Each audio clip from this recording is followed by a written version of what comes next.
हरिः ॐ श्रीगुरुभ्यो नमः। ललितस्कन्धमु कृष्णमूलमु कृत्सुकालापाभिरामम्बु मञ्जुलता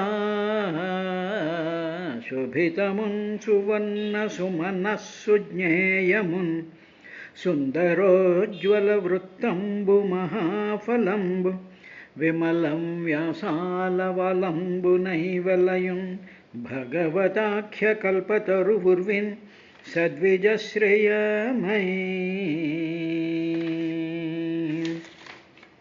हारिकी नन्दगोकुलविहारिकी चक्रसमीरदैत्यसंहारिकी भक्तदुःखपरिहारिकी गोपनितम्बिनी मनोहारिकी दुष्टसम्पदपहारिकी घोषकुटीपयोघृताहारिकी बालकग्रहमहासुरदुर्वनिता प्रहारिकिन् ధీరులు నిరపేక్షులు ఆత్మారాములు నైనమునులు హరిభజనము నిష్కారణము చేయుచుందురు.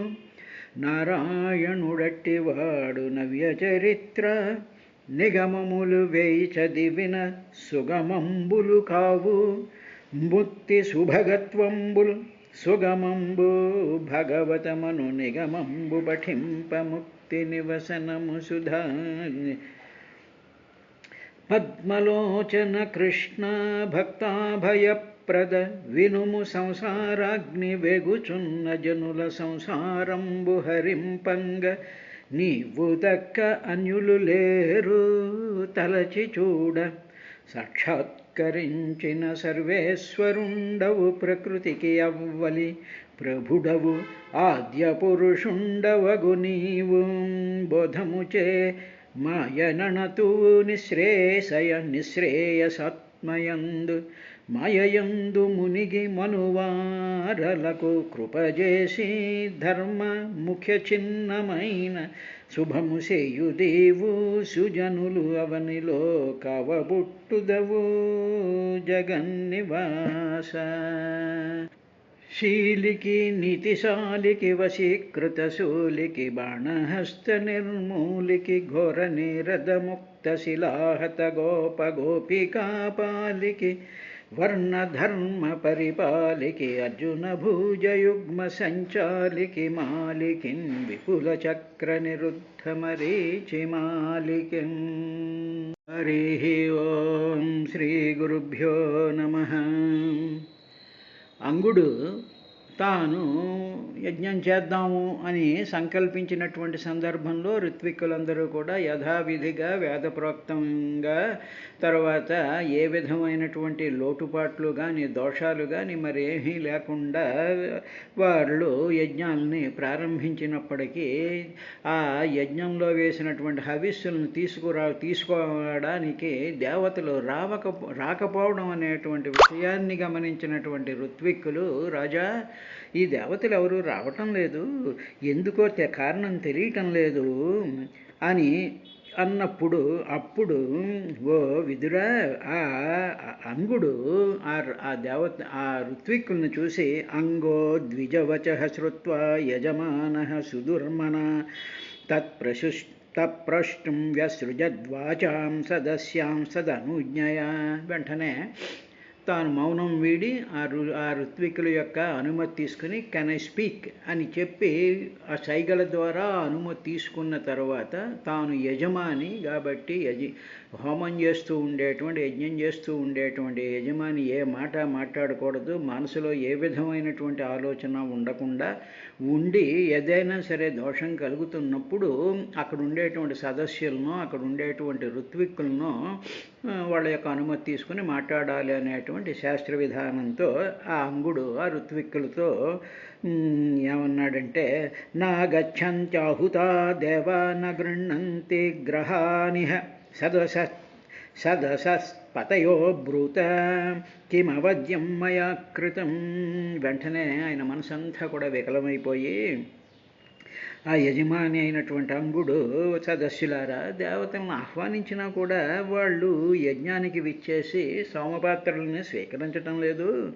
కాబట్టి నా వల్ల ఏదైనా మయాకృతం అవధ్యం చేయకూడనటువంటి పని, చేయకూడనటువంటి దోషం నేను ఏదైనా చేశానా అని చెప్పి ఆ అంగుడు వాళ్ళని ప్రశ్నించాడయ్యా. అక్కడ ఉండేటువంటి సదస్సులు ఋత్విక్కులు అంటే ఈ హోమం చుట్టూ కూర్చున్నటువంటి 3 వేదాలతోనూ హోమం చేయించేటువంటి వాళ్ళని ఋత్విక్కులు అంటారు. వీటిని సూపర్వైజ్ చేస్తూ పక్కన సపోర్టివ్గా ఉంటూ ఈ చేస్తూ ఉండేటువంటి హోమ ప్రక్రియలలో దోషాలు లేకుండా ఎప్పటికప్పుడు వాటిల్ని గమనిస్తూ ఏ విధమైనటువంటి దోషం లేకుండా ఉండి వారు కూడా మంత్రోచ్చారణ చేస్తూ ఉండేటువంటి వాళ్ళని ఈయన అడిగాడు. అయ్యా అడిగిన తరువాత అప్పుడు ఏం చేశారంటే సదసత్ వాళ్ళు ఆ సదస్సులందరూ కూడా ఊచు ఈ విధంగా చెప్పారు. నరదేవేహ భవతో నాఘం తావన్మనాక్ స్థితం అస్త్యేకం ప్రక్తనమఘం యది హే ధృత్వమప్రజః. ఓ మహారాజాంగా, ఈ జన్మలో అయితే మాకు తెలిసినంత వరకు ఈ జన్మలో అయితే నువ్వేమీ అపరాధం చేసినట్టేం కనిపించటం లేదు. కానీ పూర్వజన్మలో నీ వలన ఒక అపరాధం జరిగింది. అందువల్ల నీవు సద్గుణ సంపన్నుడవైనా సరే నీకు సంతానం కలగటం లేదు. ఎందుకంటే సంతానం కోసం ఆయన యజ్ఞం మొదలెట్టాడుగా. కాబట్టి నీకు సంతానం కలగటం లేదు. పూర్వజన్మలో నువ్వు చేసినటువంటిది ఏదో ఒక పాపం చేసావు. ఆ అపరాధం చేసావు. ఆ అపరాధం వల్ల నీకు సంతానం కలగటం లేదు. తరువాత అని అంటూ తథా సాధయ భద్రం తే ఆత్మానం సుప్రజం నృప ఇష్టస్తే పుత్రకామస్య పుత్రం దాస్యతి యజ్ఞభుక్. మహారాజా, నువ్వు మొట్టమొదటి చేయాల్సినటువంటిది ఏమిటి అంటే నీకు పుత్ర సంతానం లేకపోవడం వల్ల కారణం ఏమిటి అంటే నువ్వు ఏదో పూర్వజన్మలో అపరాధం చేసుంటావు. అందువల్ల నీకు ఇప్పుడు పుత్ర సంతానం లేదు. పుత్ర సంతానం లేనటువంటి వాడు హోమం చేస్తూ యజ్ఞం చేస్తూ ఉండేటువంటి సందర్భంలో ఆ అపరాధం అడ్డుపడుతూ ఉంటుంది. కాబట్టి నువ్వు మొట్టమొదటి చేయాల్సినటువంటిది ఏమిటి అంటే ఏదో దేశక్షేమం కోసం, ప్రజల ఆరోగ్యాల కోసం, వాటి కోసం అని చెప్పి సంతానం లేనటువంటి వాళ్ళు యజ్ఞాలు హోమాలు నిర్వర్తించడం అనేటువంటి అది కాకుండా నువ్వు ఏం చెయ్యాలి అంటే మొట్టమొదట నీవు పుత్ర సంతానం కోసం మొట్టమొదట నువ్వు యజ్ఞాన్ని ఆచరించు. ఆ తరువాత నీవు తలపెట్టినటువంటి ఈ పై యజ్ఞాలు ఉన్నాయే, ఇప్పుడు మనం చేస్తూ ఉంటే దేవతలు రాకుండా ఉన్నారే, ఆ యజ్ఞాలు సంపూర్తి అవ్వాలంటే మొట్టమొదట నీవు పుత్ర సంతాన కోరకు నువ్వు యజ్ఞాన్ని నువ్వు చెయ్యాలి. కాబట్టి ఆ యజ్ఞాన్ని నువ్వు ఆచరించు. తథా సాధయ భద్రంతే ఆత్మానం సుప్రజం నృప. ఆత్మానం నీకు సుప్రజం, మంచి పుత్ర సంతానం కోసం అని చెప్పి ఇష్టస్తే ఆ ఇష్టిని పుత్రకామస్య పుత్రకామేష్టి అనేటువంటి పుత్రం దాస్యతి యజ్ఞభుక్. అప్పుడు నీకు పుత్రుడిని ప్రసాదిస్తాడు యజ్ఞభుక్. ఆ యజ్ఞేశ్వరుడైనటువంటి పరమాత్మ నీకు ఆ పుత్రుడిని ప్రసాదిస్తాడు. అప్పుడు నువ్వు పై తలపెట్టినటువంటి యజ్ఞాలన్నీ చేసినట్లయితే అప్పుడు నీకు నీవు అనుకున్నటువంటి అన్నీ కూడా తీరుతాయి. ప్రజలందరూ కూడా సుఖంగా ఉంటారు. తర్వాత సమస్తమైనటువంటి దేశం అంతా బాగుంటుంది, సుభిక్షంగా ఉంటుంది. రాజుగా నువ్వు చేయవలసినటువంటి ధర్మానికి అది నీకు ఆలంబనగా ఉంటుంది అని వాళ్ళు చెప్పిన తరువాత ఇంకా ఏమన్నారంటే తథా స్వభాగధేయాని గృహీష్యంతి దివౌకసః యజ్ఞపురుషః సాక్షాదపత్యాయ హరివృతః. తథా అలా చేసినప్పుడైతే దివవోకసః దేవతలు స్వభాగధేయాని తమ తమ భాగాలని గ్రహీష్యంతి స్వీకరిస్తారు. ఎందుకంటే నువ్వు ఈ పుత్రకామేష్టి యాగం చేస్తుండేటువంటి సందర్భంలో సాక్షాత్ యజ్ఞపురుష హరి అపత్యాయ వృతః. సాక్షాత్తు నీవు శ్రీహరిని సంతానం కోరి ఆహ్వానించాలి. శ్రీహరిని కోరి నువ్వు సంతానాన్ని ఆహ్వానించినట్లయితే అప్పుడు ఎప్పుడైతే శ్రీహరి వస్తాడో ఆ శ్రీహరి వచ్చాడు అనేటువంటి ఈ యజ్ఞశాలలోకి ఈ హవిస్సు స్వీకరించడం కోసం నువ్వు శ్రీహరికి చేసినటువంటి అర్చన వల్ల శ్రీహరి వచ్చాడు అని చెప్పి అప్పుడు ఈ దేవతలందరూ కూడా తమ తమ ఆ యజ్ఞ భాగాలన్నింటినీ కూడా స్వీకరించడానికి వాళ్ళు వస్తారు. కాబట్టి ఇష్టస్తే పుత్రకామస్య పుత్రం దాస్యతి యజ్ఞభృగ్, ముందు నువ్వు ఆ పని చేయవయ్యా అని చెప్పి వాళ్ళు ఆ ఋత్విక్కులు ఆ సదస్సులు కూడా ఆ రాజుగారికి ఆ విధమైనటువంటి సలహాలు ఇచ్చారయ్యా అంటూ ఇంకా వాళ్ళు ఇంకా ఏం చెప్పారంటే తాంస్తాన్ కామాన్ హరిర్దర్యాద్యాన్ కామయతే జన ఆరాధితో యథైవైషాం తథా పుంసాం ఫలోదయ. భక్తుడు ఏ ఏ అభీష్టాన్నైతే వీడు కోరుకుంటూ ఉంటాడో వాటినన్నిటినీ కూడా తీర్చేటువంటి వాడు శ్రీహరే వాటిలన్నిటినీ అనుగ్రహిస్తూ ఉంటాడు. తరువాత ఇంకోటి కూడా ఉంది రహస్యం. నేను కోరుకున్నాను శ్రీహరిని ఆరాధిస్తున్నాను, శ్రీహరి కోసం హోమం యజ్ఞం ఏదో తీర్థయాత్రలు మొక్కులు ఇవన్నీ చేస్తున్నాను, బాగానే ఉంది. కానీ అలాంటి చేసేటువంటి భక్తులకి ఆయన అనుగ్రహిస్తారు. కానీ ఒక కండిషన్ ఒకటి ఉందయ్యా. ఏమిటా కండిషన్ అంటే భక్తులు శ్రీహరిని ఏ విధంగా ఆరాధిస్తే వారి ఆరాధనలకు అనుగుణంగానే ఆయన ఆ కోరికలు తీరుస్తాడు. ఇది కండిషను. ఈ కండిషన్ని సాధారణమైనటువంటి మానవులందరూ కూడా సాధకులు అనుకునేటువంటి వాళ్ళు, భక్తులు అనుకునేటువంటి వాళ్ళు, సకల కార్యాలు చేస్తున్నాం అనుకునేటువంటి వాళ్ళు జాగ్రత్తగా గమనించి పట్టుకోవలసినటువంటి పాయింట్ ఒకటి మైత్రేయ మహర్షి విదురుడికి చెప్తున్నాడు. ఏమిటంటే తాంస్తాన్ కామాన్ హరిహి దద్యాన్ యాన్ కామాయతే జన మానవుడు యాన్ ఏ కామాన్ అభీష్టములైనటువంటి వస్తువులను కామయతే కోరుకుంటూ ఉంటాడో తాన్ వాటిని హరిహి దద్యాత్ ఇస్తాడయ్యా. బాగానే యథా ఇస్తాడు, బాగానే ఉంది అనగానే ఓకే బాగానే ఉంది కదా. మనం ఏం కోరుకుంటే అది ఇచ్చేస్తాడు. నాకు కారు కావాలి, ఇల్లు కావాలి, ఆభరణాలు కావాలి, నాకు ఫ్లాట్స్ కావాలి, నాకేమో అవి కావాలి ఇవి కావాలి, ఇవన్నీ కోరికేసుకుంటూ ఉంటా. నువ్వు కోరేసుకుంటుంటే అవి ఇచ్చేస్తూ ఉంటాడు అని నువ్వు అనుకుంటున్నావు.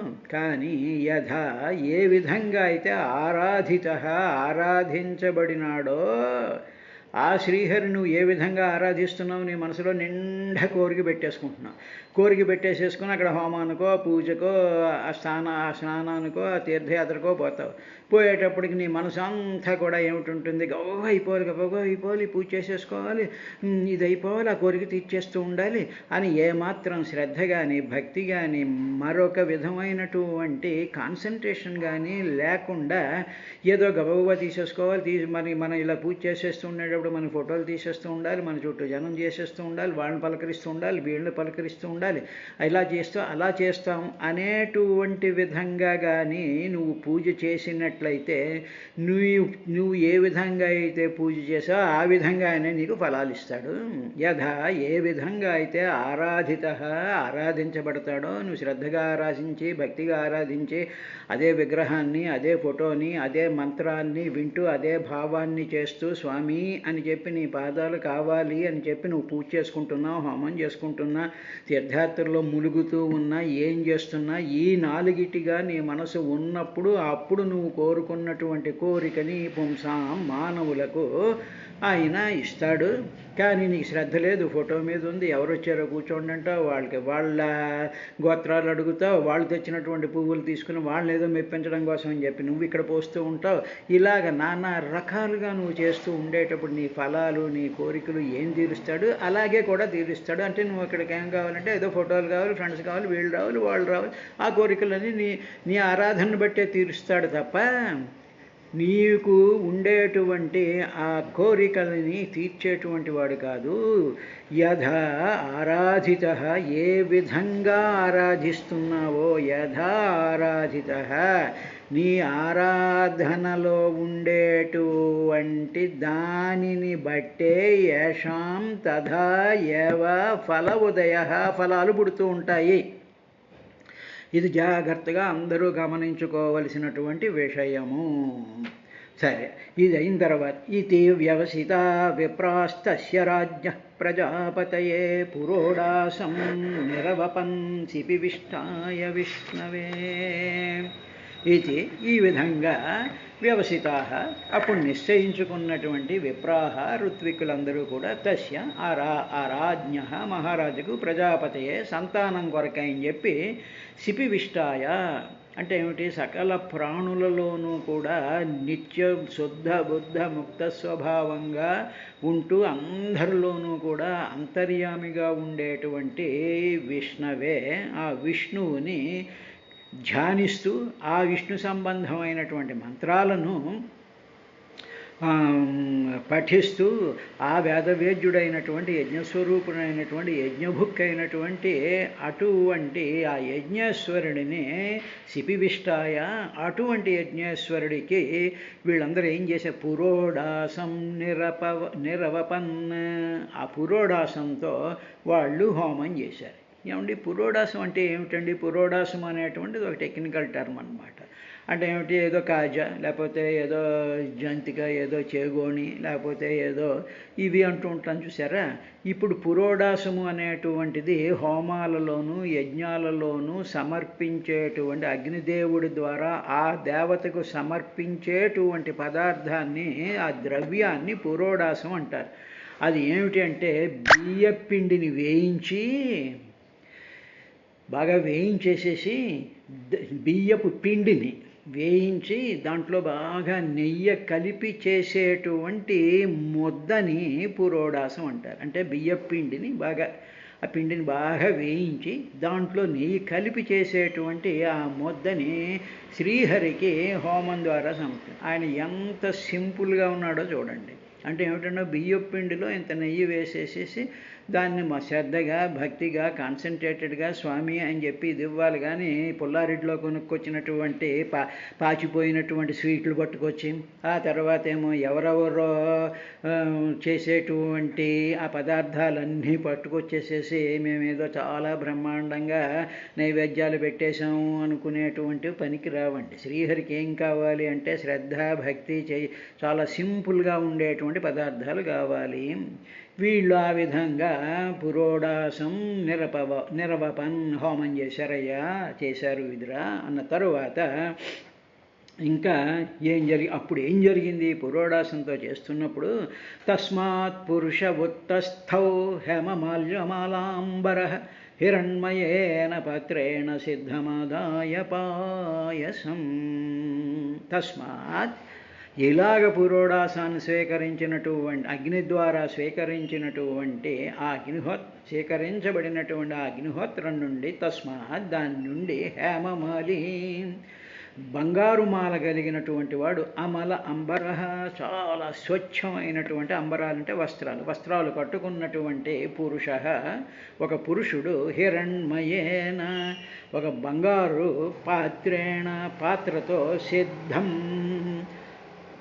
ఆల్రెడీ వండి పక్వమైనటువంటి చాలా ఘుమఘుమలాడుతూ ఉండేటువంటి పాయసం ఆదాయ ఉతుతస్థౌ వెంటనే ఆ హోమంలో నుంచి ఆ అగ్నిహోత్రంలో నుంచి మంచి బంగారు మాల ధరించినటువంటి వాడు తర్వాత మంచి మిలమిల మెరిసిపోతూ ఉండేటువంటి అమల అంబర పురుష హిరణ్మయేన పాత్రేణ సిద్ధం పాయసం ఆదాయ ఒక పాయస పాత్రలో బంగారు పాత్రలో పాయసాన్ని తీసుకొచ్చి అగ్నిహోత్రంలో నుంచి ఆ యజ్ఞకుండంలో నుంచి ఈ ఒక యజ్ఞపురుషుడు బయటకు వచ్చాట. అంటే అక్కడ ఉండేటువంటి మంత్రాల యొక్క ప్రభావం, అక్కడ ఉండేటువంటి శ్రద్ధ భక్తి ధ్యానం దానిలో ఉండేటువంటి కాన్సన్ట్రేషను ఆ యాస్పెక్ట్స్ అన్నీ కూడా ఎప్పుడైతే యథా అర్చితా మనం ఎలా అర్చిస్తూ ఉంటామో ఫలం కూడా అంత ఇదిగాను ఉంటుంది. అది దాంట్లో ఉండేటువంటి విశేషం. అప్పుడు ఏం జరిగింది అంటే, స విప్రానుమతో రాజా గృహీత్వాంజలి ఔదనం అవఘ్రాయ ముదా యుక్త ప్రాదాత్ తత్పాజ్ఞా ఉదారధీహి, చాలా ఉదారమైనటువంటి మనసు బుద్ధి హృదయం కలిగినటువంటి ఆ రాజు విప్ర అనుమత, ఆ ఋత్విక్కుల చేత అనుమతించబడినటువంటి వాడే. ఆ ఋత్విక్కులందరూ కూడా అనుమతించారు ఆ పాత్రని ఆయన పట్టుకుంటే. అప్పుడు ఆ ఋత్విక్కులు చెప్పాలి, ఆ పురుషుడు బంగారు పాత్ర పట్టుకొచ్చి ఇలా నిలబడినప్పుడు వెంటనే ఈయన చేతులు చేసేసేయడం కాదు, ఆ ఋత్విక్కుల యొక్క అనుమతి తీసుకున్నవాడే. అంజలినా ఓదనం గృహీత్వా, స్వామి తీసుకోమంటారా అంటే తీసుకో అని వాళ్ళు, ఆ ఋత్వికులు, ఆ మంత్ర భ్రమవాదులు ఎవరైతే ఆ మంత్రాలను పఠిస్తూ ఉంటారో వాళ్ళ యొక్క అనుమతి తీసుకుని ఆ బంగారు పాత్రని తీసుకుని అవఘ్రాయ, ఒక్కసారి దాని వాసన చూసేట. అవఘ్రాయ, ఆ వాసన చూసి ముదా, చాలా సంతోషంతో, సంతోషంతో కూడినటువంటి వాడే. పజ్ఞై ప్రాదాత్, వెంటనే యజ్ఞశాలలో ఉండేటువంటి, అదే దూరంగా యజ్ఞశాలలో కూర్చున్నటువంటి ఆ భార్యకి ఈయన పట్టుకెళ్ళి ఆ బంగారు పాత్రని, అందులో ఉండేటువంటి చాలా సుమధురమైనటువంటి సుగంధపూరితమైనటువంటి సాక్షాత్తు యజ్ఞేశుడే పంపినటువంటి ఆ పాయసాన్ని తన భార్య అయినటువంటి ఆవిడికి, సునీతికి ఆయన పట్టుకొచ్చి ఇచ్చాడు. సునీధ అనేటువంటి ఆవిడికి ఇచ్చాడు. ఇచ్చిన తరువాత అప్పుడు ఆ సునీధాదేవి ఏం చేసిందంటే, తత్పుంసవనం రాజ్ఞీ ప్రాశ్య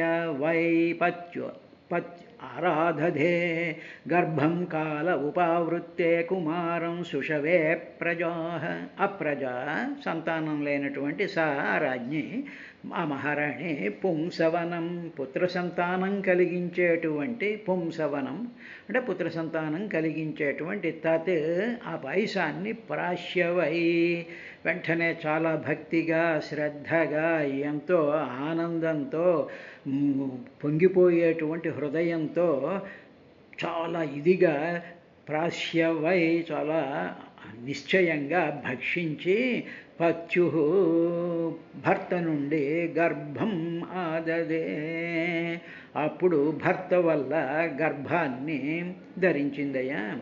అలాగ ధరించిన తరువాత కొంతకాలానికి కాలే ఉపావృత్తే, ఆ సమయం రాగానే కాలే ఉపావృత్తే అంటే పాయసం తీసుకుని వెంటనే బుట్టుకొని గర్భంలోంచి వచ్చేయలేదు. కాలే ఉపావృత్తే, ఆ 9 నెలలు గర్భం ధరించిన తరువాత 10వ నెలలో పిల్లవాడు బయటకు వచ్చేటువంటి ఆ కాలం ఉందే, కాలే ఉపావృత్తే, కాలం వచ్చే రాగా కుమారం సుషువే, అప్పుడు కుమారుణ్ణి కందయ్య సునీధ విదురా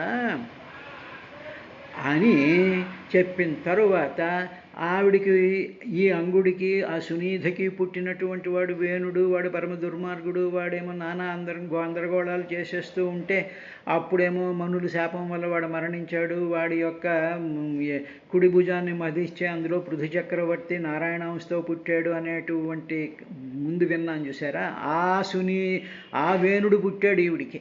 ఇంత పుత్రకామేష్టి చేసి, ఇంత బంగారు పాత్రలో యజ్ఞపురుషుడు పంపించినటువంటి మహద్భుతమైనటువంటి పాయసాన్ని ఈవిడి తిని కాలం వచ్చిన తర్వాత, 9 నెలలు అయిన తర్వాత పిల్లాడిని కన్నటువంటి ఆ బాలుడు పుట్టాడు విదురా. సబాల ఏవ పురుషో మాతామహమనువ్రత అధర్మాంశ్చోద్భవం మృత్యుం తేనా అధార్మిక.